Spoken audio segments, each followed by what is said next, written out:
We begin the show in Afghanistan. A warning to our audience, this segment contains graphic video. The death toll from the twin suicide bombings outside the Kabul airport in Afghanistan has reached at least 108. The Associated Press reports at least 95 Afghans have died, as well as 13 U.S. troops. Thursday was the deadliest day for U.S. forces in Afghanistan in a decade. The suicide bombers struck near the crowded gates of the airport where thousands of Afghans had gathered in an attempt to flee the country before the withdrawal of U.S. troops August 31st. Survivors described a horrific scene. My dear brother, where we were, there was suddenly an explosion. We climbed out of the water and saw that there were many affected. With the explosion, people were hurled everywhere, their brains scattered. There were also foreign forces who were fallen. People started running away, and we got out. I saw at least 400 to 500 people there. The explosion was really powerful. Half were hurled into the water, others on the ground outside. We carried the wounded here on stretchers, and here, my clothes are completely bloodied. The militant group ISIS-K, which is an arch-enemy of the Taliban, claimed responsibility. In an address to the United States, President Biden defended his decision to abide by the Trump administration's agreement with the Taliban to withdraw U.S. troops, but he vowed to take revenge against the perpetrators of Thursday's attack. To those who carried out this attack, as well as anyone who wishes America harm, know this: we will not forgive. We will not forget.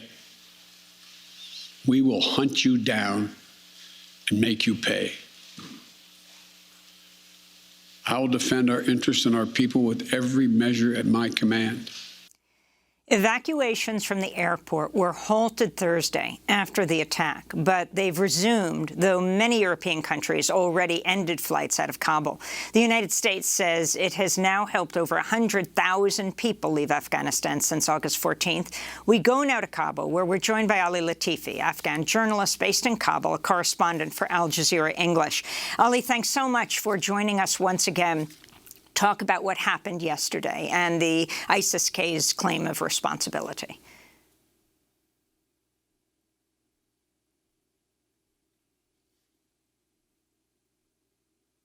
Sorry. So, right.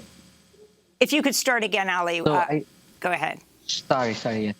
So I spoke to several victims over the last day who had basically described this scene of panic after the bomb went off, because over the last week, the areas around the airport had become inundated with thousands of people, entire families who were essentially just squatting in this squalor of a land, hoping that they could somehow gain the attention of foreign forces or someone else who would let them into the airport and eventually onto a flight to get out of the country. So when the bomb went off, it was literally, they said, people walking on top of one another. People just scrambling and rushing through hordes of thousands of people. I spoke to one family whose daughter went missing, trying to escape the bombing. Because she was younger, she was trying to lead the charge, go ahead of the rest of the family. At some point, by the time she turned around, her family was missing.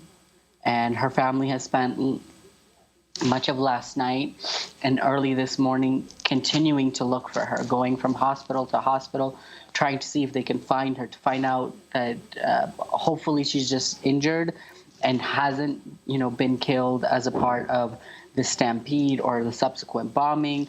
But that's the state of it, is that basically it was, as they described it, mayhem, because as soon as the bomb went up, you had thousands of people who had been there for hours, in some cases days, running to get out as quickly as they possibly could. So that's really sort of the situation at the airport. The word is, and of course we can't confirm this, that it was at least one suicide bomber from Logar. He'd already been checked actually by perhaps U.S. military. This happened at the Abbey Gate and also near the, was it the Baron Hotel, which is the base of operations for the British, who are ending their evacuation, where they had already planned to, today. Exactly. And the issue is that outside the gates of the airport, there are Taliban stationed and the CIA-backed former intelligence forces, both of whom are known for their hostility, and they were basically given the orders to keep people away from the airport. And the way both groups have responded is by shooting into the air, chasing after people with hoses, making sure nobody gets too close, nobody lingers. And so there really was no, it's not as if there was any sort of thorough security check before they got to the gate. And even when they did get inside the gate, because according to CENTCOM, the bomber detonated inside the gate, if I understood correctly. But even by the time he got inside the gate, he hadn't been thoroughly checked. And again, even in that crowd, there were hundreds, maybe even thousands of people there. So getting to, check him properly would have been almost impossible at that point, because as I said, the security outside the gates of the airport is very haphazard. It's very violent. It's conducted by the Taliban, and it's conducted by the CIA-backed forces, who are known for their brutality and their rights abuses when they were famous for conducting night raids in this country. So that is how you end up with that kind of situation. Taliban official Thursday called the attacks on Kabul's airport an act of terrorism, adding the presence of foreign forces in Afghanistan are to blame. Can you talk about that? It's ironic, isn't it, coming from them? And if the presence of foreign forces is to blame, well, the foreign forces are leaving in 4 days, and the Taliban had been working with those foreign forces to take control of the airport, to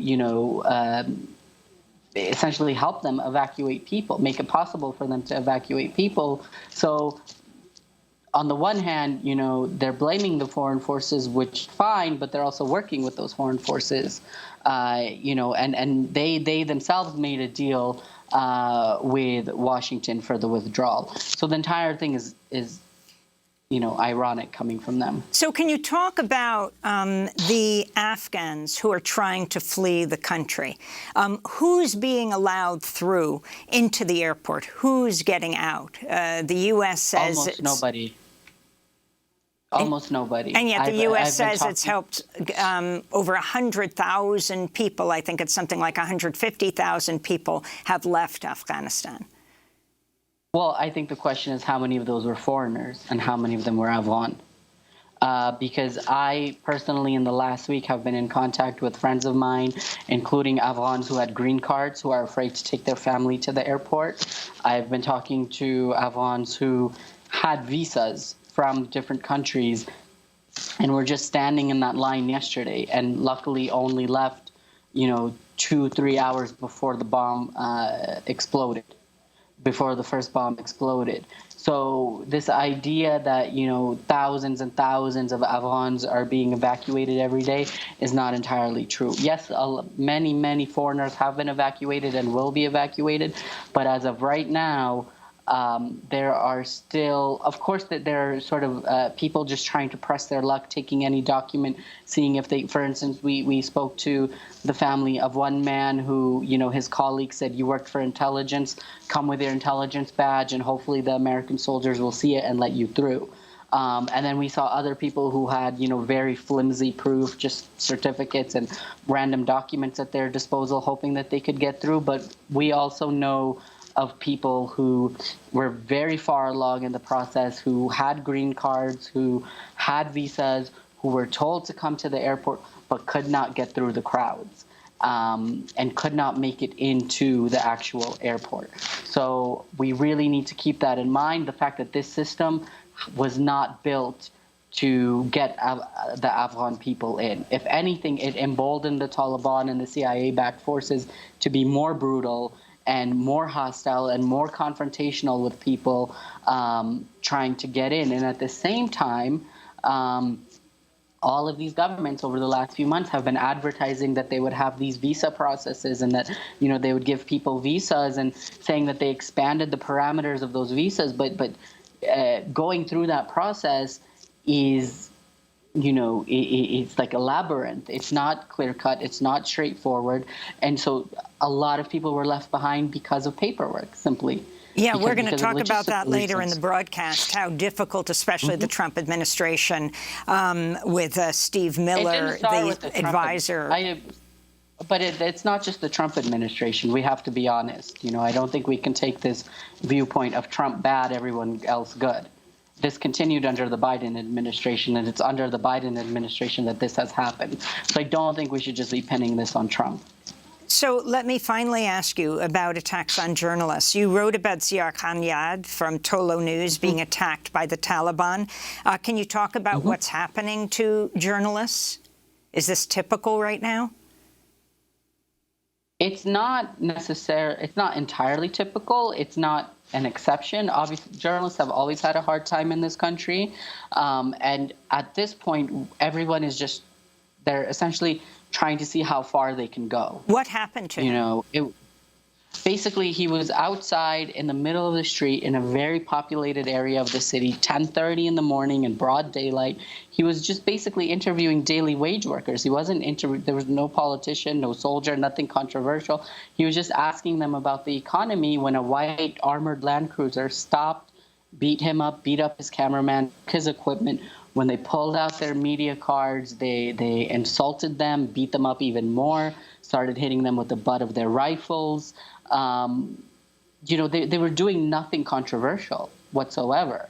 And that's the scariest part, is that everybody's essentially at this point over the last 10 days trying to test the waters to see, what is too far for these people and how to see if they will live up to, because, they kept saying the media is free and the media can operate and we want them to operate and all. But, when things like this happen, again, as I said, it was broad daylight in the middle of the city. They were interviewing daily wage workers. There was nothing even remotely controversial about Ali, it. finally, are you planning to stay in Kabul? I hope to be able to stay as long as possible. The situation, we have to see if the Taliban lives by its word, if it protects us, if it allows for some semblance of democracy and freedom of speech, if they don't continue to intimidate and harass and beat up journalists, and they let us to allow us to operate freely. Of course, why would I want to leave my country? I've been lucky. Today I was able to go visit so many victims and tell their stories to the world. And if I'm forced out by them, by their actions, then who will be here to tell those stories and to make sure that they get broadcast and published everywhere as possible?